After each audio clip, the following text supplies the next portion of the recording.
Mafia द्वारा रात के समय ट्रकों का अवैध संचालन धड़ल्ले से किया जा रहा है और बिना किसी वैध अनुमति के खनिजों का परिवहन किया जाता है और स्थानीय प्रशासन से मिलीभगत के चलते स्थिति और भी भयावह होती जा रही है। यह आवश्यक है कि सरकार तत्काल इस गंभीर समस्या की ओर ध्यान दे और प्रभावी कार्रवाई सुनिश्चित करे।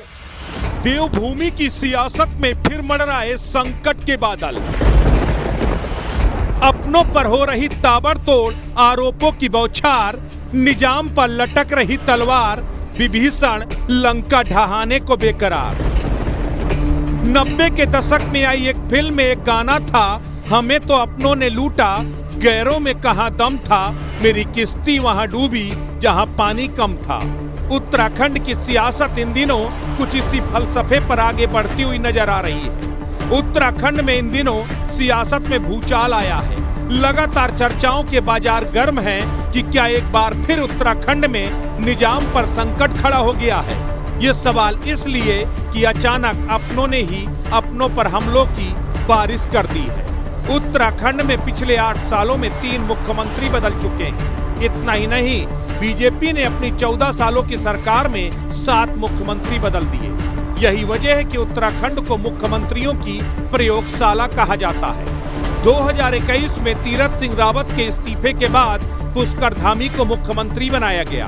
2022 में चुनाव हारने के बावजूद एक बार फिर पुष्कर धामी के कंधे पर मुख्यमंत्री की बड़ी जिम्मेदारी सौंपी गई। लेकिन महज 4 साल के कार्यकाल में ही पुष्कर सिंह धामी के खिलाफ राजनीतिक षड्यंत्रों का दौर थमा नहीं बल्कि और तेज हो गया।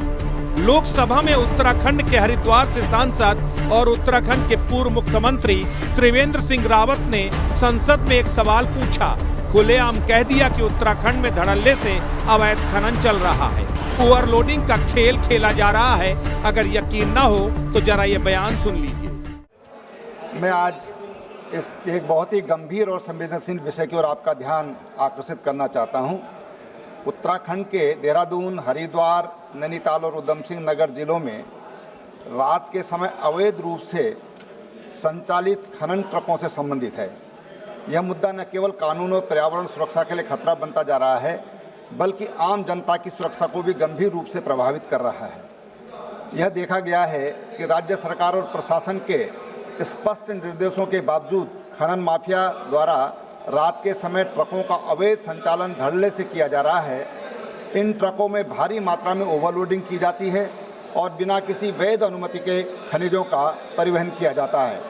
इन अवैध गतिविधियों के कारण राज्य में सड़कों, पुलों और अन्य बुनियादी ढांचे को भारी क्षति हो रही है, जिससे आम नागरिकों के लिए आवागमन कठिन हो गया है।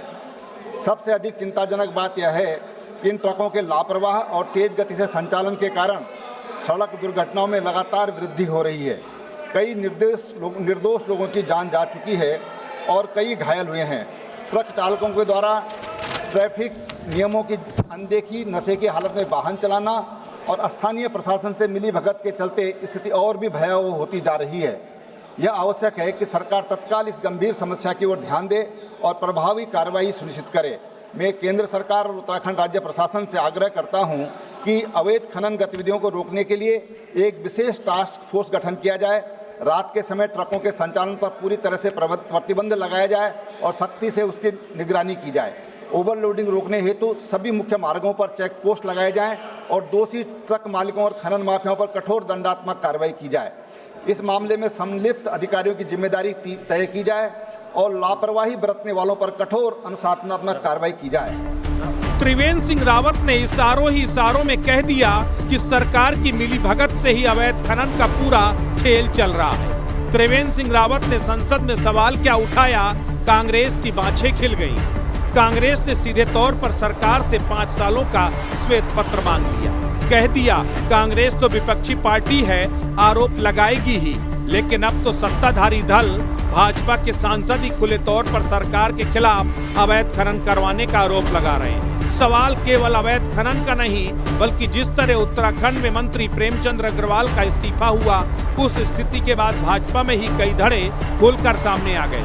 पूर्व मुख्यमंत्री त्रिवेंद्र सिंह रावत का संसद में सरकार के खिलाफ दिया गया बयान ये बता रहा है कि उत्तराखंड में सब कुछ ठीक नहीं। उत्तराखंड में मंत्रिमंडल पुनर्गठन की कवायद चल रही है। एक सप्ताह में 2 बार मुख्यमंत्री पुष्कर सिंह धामी दिल्ली दरबार में माथा टेक चुके हैं। ऐसे में कयासों के बाजार गर्म हो गए हैं कि क्या उत्तराखंड में एक बार फिर सत्ता परिवर्तन की आहट आने लगी। बीजेपी के इंटरनल सोर्सेस बता रहे हैं कि दिल्ली में भी मुख्यमंत्री पुष्कर सिंह धामी के साथ दिल्ली दरबार से जुड़े हुए कुछ बड़े नेताओं ने बंद कमरे में कई घंटे तक अहम चर्चाएं की।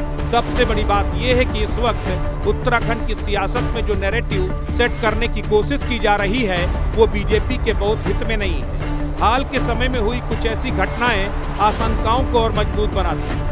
हरिद्वार में खानपुर से विधायक उमेश कुमार और प्रणव चैंपियन के बीच हुआ विवाद, बीजेपी के पूर्व विधायक प्रणव चैंपियन का जेल जाना, प्रेमचंद अग्रवाल का अपमानजनक तरीके से मजबूरी में इस्तीफा देना, त्रिवेंद्र सिंह रावत का संसद में सरकार पर अवैध खनन करवाने का गंभीर आरोप लगाना, ये वो तमाम मुद्दे हैं जो बता रहे हैं कि उत्तराखंड में सब कुछ ठीक नहीं चल रहा। ठंडे प्रदेश की सियासत अब गर्म हो गई है। कानाफूसी भी तेज हो गई है कि क्या 27 से पहले फिर उत्तराखंड में कोई नया नेतृत्व परिवर्तन होगा, क्योंकि उत्तराखंड का इतिहास रहा है नारायण दत्त तिवारी के बाद कोई भी मुख्यमंत्री 5 साल का कार्यकाल पूरा नहीं कर पाया। बीजेपी ने अपने 15 साल के शासन में 7 मुख्यमंत्री बदल दिए और चुनाव से ऐन वक्त पहले कई बार मुख्यमंत्रियों को बदलकर नया सियासी दांव खेलने की रवायत बीजेपी की पुरानी है।